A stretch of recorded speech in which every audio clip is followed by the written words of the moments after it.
Welcome back to Nick Lenz's Comic Corner, Classic Class Known Classics.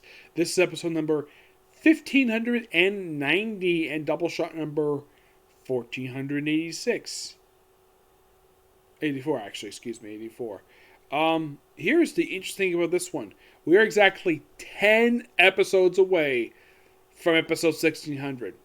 Yep. I don't know what I'm going to review for that yet. I'll decide when I get to it. Alright? Now, when I said 3,000, and you'll find out what it is right now. First trade of Justice League 3001. Yes, the sequel series to Justice League 3000. This is called Deja Vu all over again. Still done by Keith Kim and Danny DeMatteis, but work by Howard Porter. Though, here's something interesting. Howard Porter has not finished the book. He's actually replaced with Scott Nolan's for the last issues of this run. Now, this trade does contain the final 2 issues of Justice League 3000, the original book, along with the first 6 issues of Justice League 3001 and DC Sneak Peek. Now, with this book, we actually have the debut of 2 new characters. One is Guy Gardner, and you're thinking, Guy Gardner, you mean the jerk Green Lantern, because that's the best way to describe Guy Gardner. He's a jerk.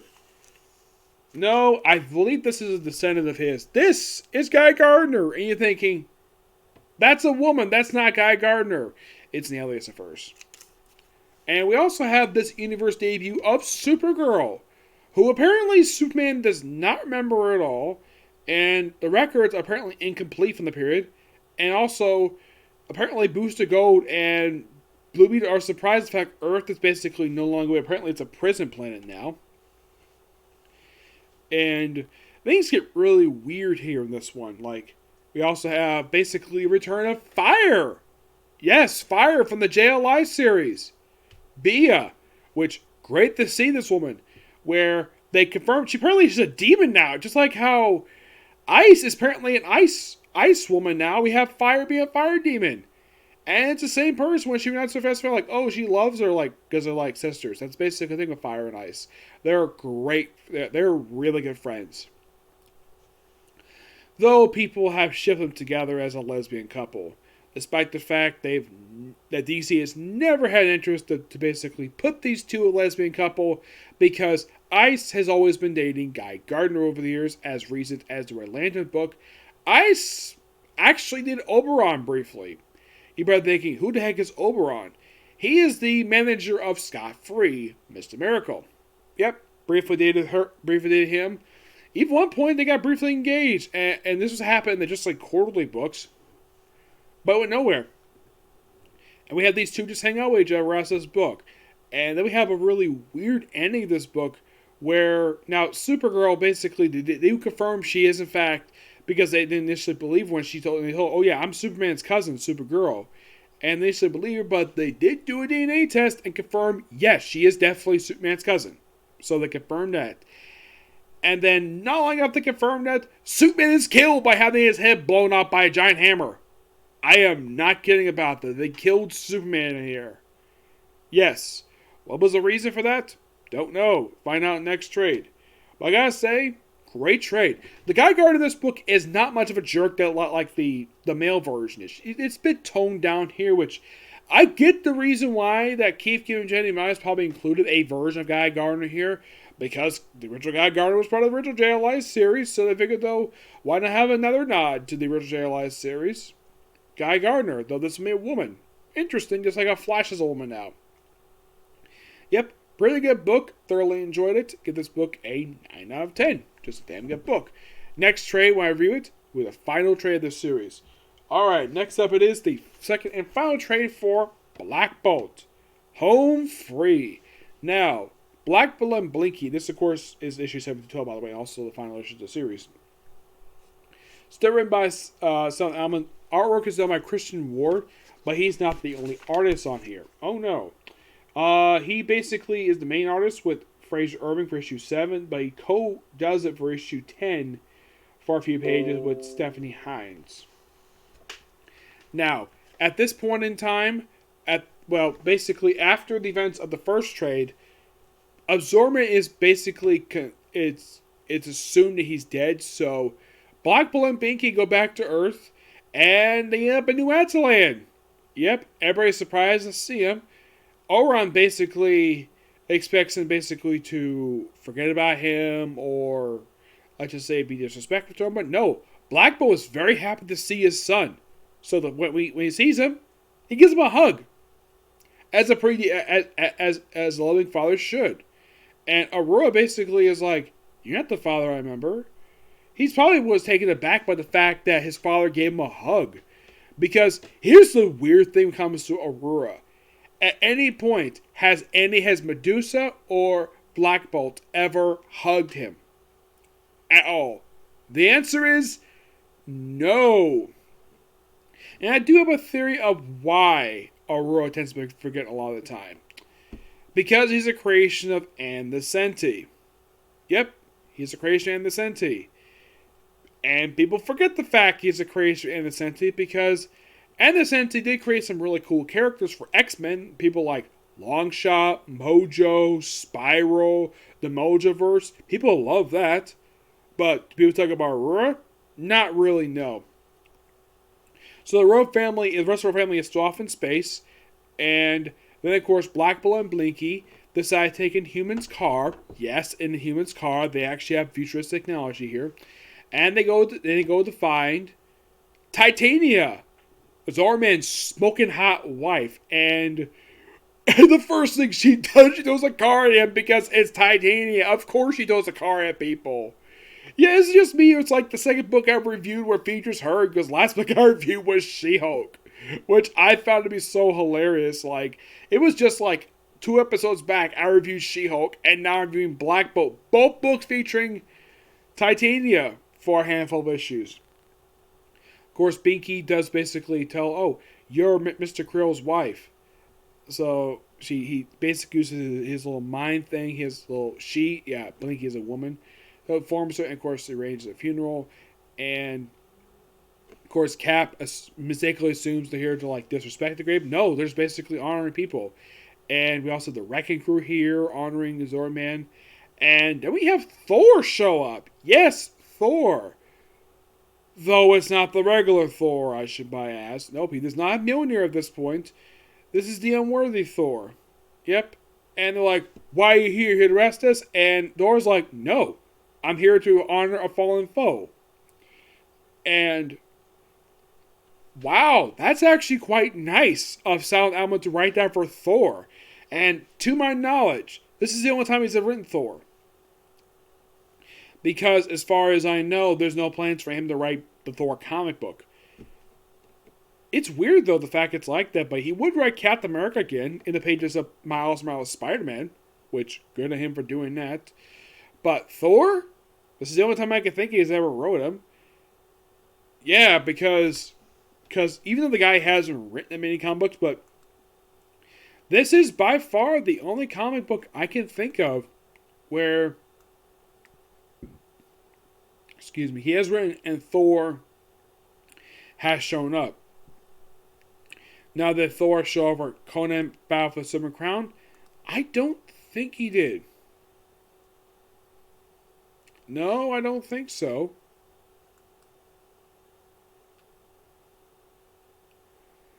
No, he never did appear in this series. And that's a surprise, given the fact how good of a character Thor is. And yeah, he's never written the character. He wrote Black Bolt. He wrote Black Panther. And he wrote, like, Namor in the Conan Battle for the Silver Crown. But in the case of Thor, no, this is the only time he's ever written him.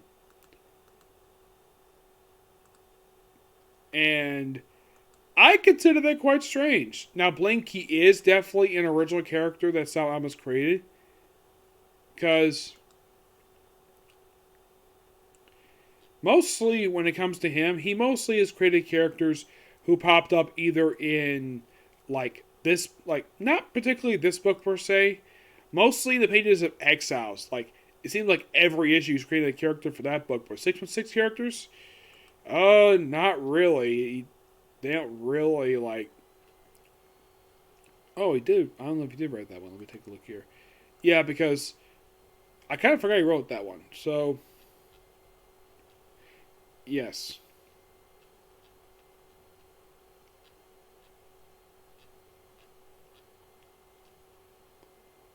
Oh yeah, he did also co-write a couple issues of Amazing Spider-Man. Yeah, he wrote. Well, he's gonna be writing a couple issues of Amazing Spider-Man in December. Mm-hmm. Which I'm looking forward to. Yep. So eventually the jailer does come back and tries to take back Black Bolt, and there's revealed, oh yeah, Absorbman's alive and well, and then of course they battle the jailer, defeat him, and then Blinky decides to stay with Absorbman and Titania, and Black Bolt stays there briefly. Yes, very briefly. And why do I say briefly? Well, it's because Medusa shows up. Yes, Medusa is back.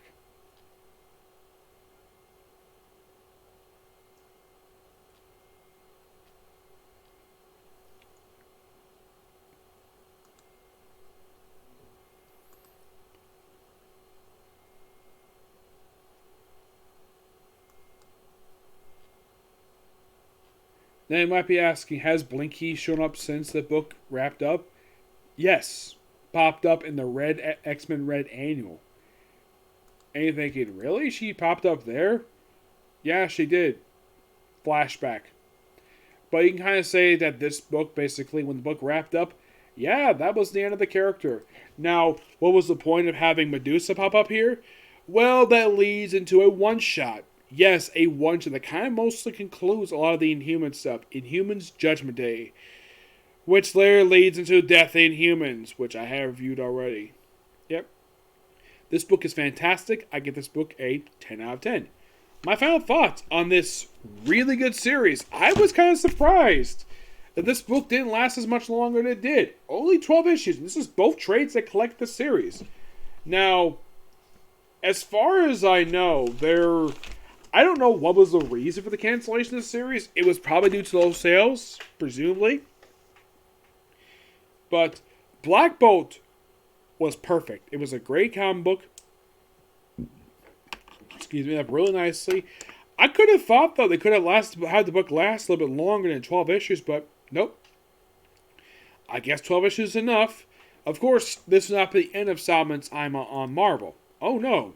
Because right after this book wrapped up, he did Exiles for the entire run. And along the way of doing the book, along with working on that book, he also worked on Quicksilver Surrender, an issue of Miss Marvel Volume 4, which I think helped set up his run. And also toward the end of the run, he basically started doing Miles Spider-Man, which still this very day. And he later partially into the Miles Morales, so he started Magnificent Miss Marvel, which he did the entire run. Did a story for Marvel Comics 1000. Did the Absolute Carnage Miles Morales miniseries, working on both books. Worked on the incoming one-shot. Did Silver About the Crown. And that's it. Yeah, there actually was a comic book he was supposed to write that got canceled. He's also slated to write a couple issues of Amazing Spider-Man. And you're thinking, really? He's going to write Amazing Spider-Man? Yeah, he's got the issues in December. Yes. For some reason, the book is going to be swapping writers every several issues. Yep. So, yes. Now, that's going to be pretty much it for this particular review. I might do one more comic corner today, but it just depends. But the Black Bolt series is absolutely amazing. I highly recommend checking it out because it is that damn good. And it's a good thing Silent Alman got work after this book wrapped up because, well, the book got canceled. 12 issues. I guess Marvel thought, that's good at the end of the book. Now, was the potential to have the book last longer? Well, based upon reading this, yes, there was a little potential you could last it for, I'd say about another year. I'd say at most. I would not think 100 plus issue series of Black Bolt. No, given the fact the Inhumans are falling out of favor. And my only guess is the reason why they ended the book because Marvel, I think there must have been a change at Marvel to allow them to stop pushing humans. which they were pushing at the time this book was launched in 2017.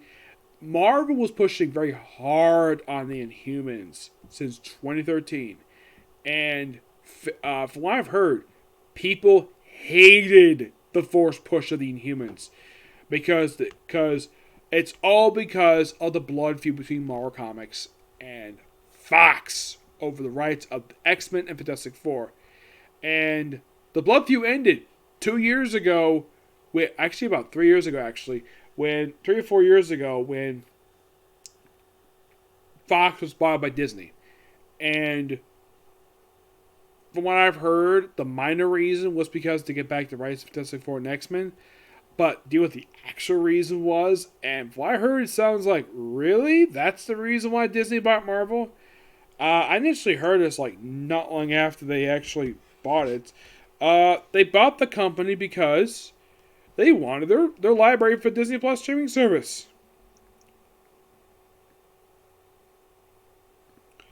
And you're thinking, really? Yeah, really. It is by far one of the most baffling things. Like, they bought for simply their movie library so they can add to the streaming service because apparently Disney's library wasn't up to fit the streaming service, so they bought Fox. And like I said, baffling reason why. Like, really? That's the reason why? Was because of the library. Yeah, that was the reason why they bought it. But yeah, so that's particularly it. So stay tuned possibly for another Comic Corner. So yeah, no case closed today. But in the case of if in fact I'm going to do like another Comic Corner like tomorrow, at least any more today, I might have one more planned, but I don't know. It just depends. I do have enough trades to do in the Comic Corner. Oh yes. How many trades left here? Let's see, 2, 6. Let's see, 2, 4, 6. There's about 8 trades left, so I have enough for 4 Comic Corners. Could I possibly be able to do it tonight?